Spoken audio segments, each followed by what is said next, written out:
Hey guys, back again, and I have for you today a very nice book haul. Now, I haven't really been buying a lot of books lately, but it was my 50th birthday at the end of September, so some lovely friends have been nice enough to give me some books and some gift cards, so I took advantage to get a few things, but like I said, I really don't need anything else, and I've pre-ordered everything that I really want, and the main thing I'm waiting for is for Zadie Smith's Swing Time to come out, which I can't wait. I think it's mid-November. Cannot wait. So I'm going to get started with telling you about some of the books that I received as gifts and that I bought with my gift card. So first I have The Night Wanderers, Uganda's Children and the Lord's Resistant Army. This is by, I have no idea how to pronounce this author's name. I'll put it like that so you can actually see. WhatKamilReads. Camille was so sweet to buy this for me for my birthday, to encourage me to pick up some more nonfiction. And this is about young children in the Uganda who are being picked up by Joseph Kony and turned into, child soldiers. And this writer is actually a Polish journalist who has been writing and researching everything about this. So I hope to be picking this one up before the end of the year, because nonfiction, I need to get on it. And thank you so much, Camille, for sending this to me and trying to encourage me to read nonfiction. Very, very sweet of you. Thank you. The next three books were sent to me by the lovely Ke-sha over at Ke-sha Forsaken, and I just want to thank her. She sent me these three books. So first we have Land Where I Flee by Prajwal Parajuly. Okay, and this is a book about like a family that is immigrating to New York. And so one of those immigrant stories that interests me so much, and it's not very long. And this author, I really don't know, but this author was shortlisted for the Dylan Thomas Prize. If anybody knows that one, I'd never heard of the Dylan Thomas Prize. The next one is The Wedding by Dorothy West. Now, this is Dorothy West's first novel in 47 years. And of course, Dorothy West is the last survivor of the Harlem Renaissance. So this is maybe one everybody should pick up. #ReadSoulLit. Come on, guys. We need to get on it. So I can't wait to pick this one up. Thank you, Ke-sha. And the third book she gave me is The Rice Mother by Rani Manika.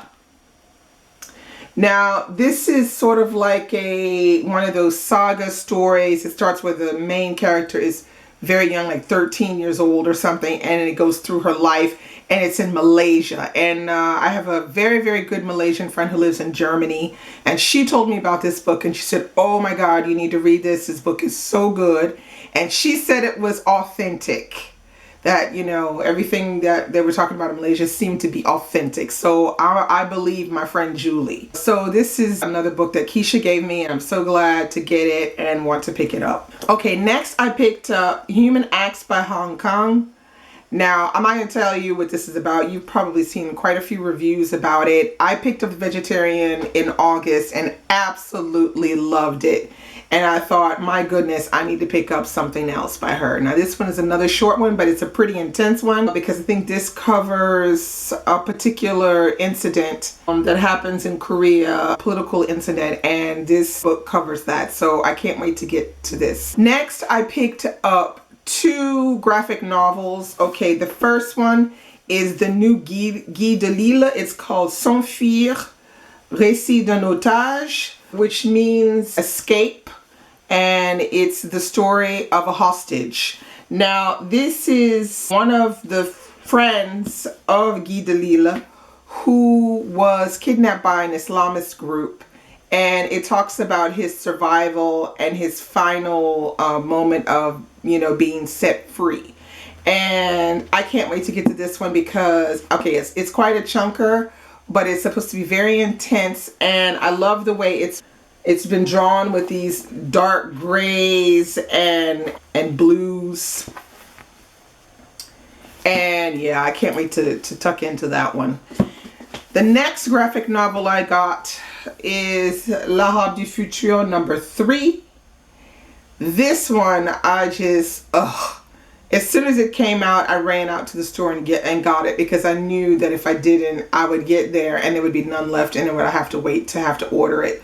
So I finally got it. Hope to be getting to that and to this one probably in the next week, because yeah, I'm kind of interested to see what's going to happen next with L'Arabe du Futur. If you haven't been reading L'Arabe du Futur, which is called in English the Arab of the Future, OMG guys, get on it, okay?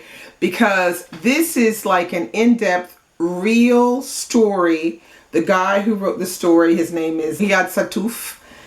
Riyad Sattouf, this is his story growing up with his mixed parents, so his mother who's white French and his father who is Syrian, and the life they lead living in different Muslim countries. So first I think they lived in Libya, and then they went to live in Syria, and this is at a time period where frankly nobody really knew what was going on in Libya or what was going on in Syria.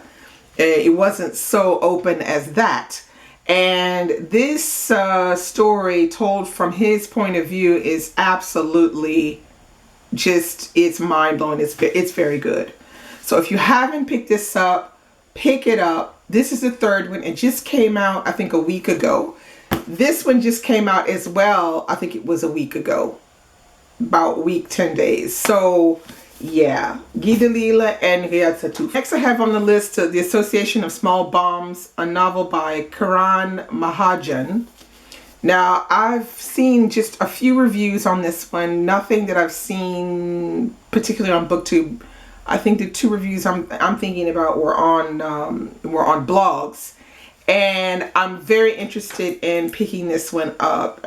Inside cover says, when brothers Tushar and Nakul Khurana, two Delhi schoolboys, pick up their family's television set at a repair shop with their friend Mansoor Ahmed one day in 1996, disaster strikes without warning.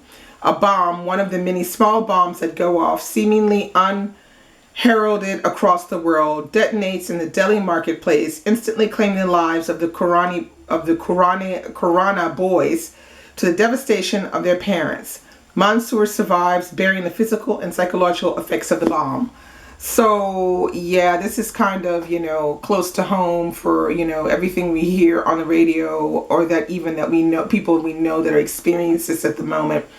So probably something that we should all pick up and read. Next, I picked up this, which is The Underground Railroad, which finally came after so long of a wait. So I'm just going to wait for all of the hype to die the heck down, and then I might try to pick this one up. So I probably won't be picking it up until next year, like maybe in January or something, because, I'm just, this I'm seeing everywhere. And so if I start reading it now, I won't be able to think properly because I'll be influenced by everything that I have heard up until now. So this one. And next I picked up Black Panther, which is written by Ta-Nehisi Coates.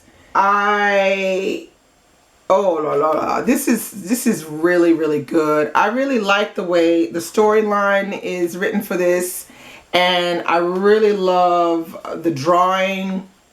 The artwork is just, it's top. What can I say? It's Marvel. So this is the first one, and I think I've heard there's 4 of these out already. So if that's true, let me know below. But I read this first one, I quite enjoyed it, and I might eventually order a few more, eventually, but not anytime soon. Last but not least, I have Nutshell by Ian McEwan, and this is the famous story which I think you've heard people talk about, which is a story that is narrated by a fetus. Yeah, so I just read a little bit of it. Like, I think I read like the first 20 pages or something to see what it was like. And I actually enjoyed it. I was quite intrigued by the writing and how it was done. But I think I'll need to just, tuck into this one fully to actually know what it's really about, and just to find out how good or how mediocre it really is. Because I've heard some mixed reviews on this one. I've heard people say it's really interesting the way he goes about telling the story. And then I've heard people saying, nah, man, no, this isn't one of Ian McEwan's best.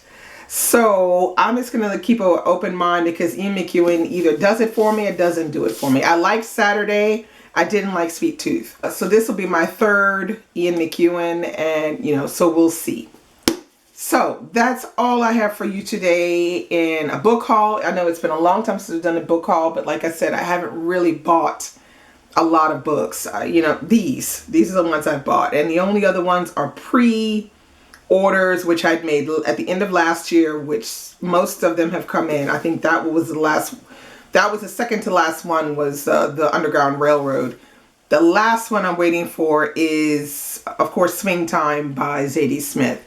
So other than that, I really don't see myself buying any more books this year. Kind of want to, get fully through these. And there's a couple more that I'm in the process of reading right now, which if I have time to do a Friday Reads, I will do one, in that way I can kind of update you on, what I finished and what I'm going to be reading next.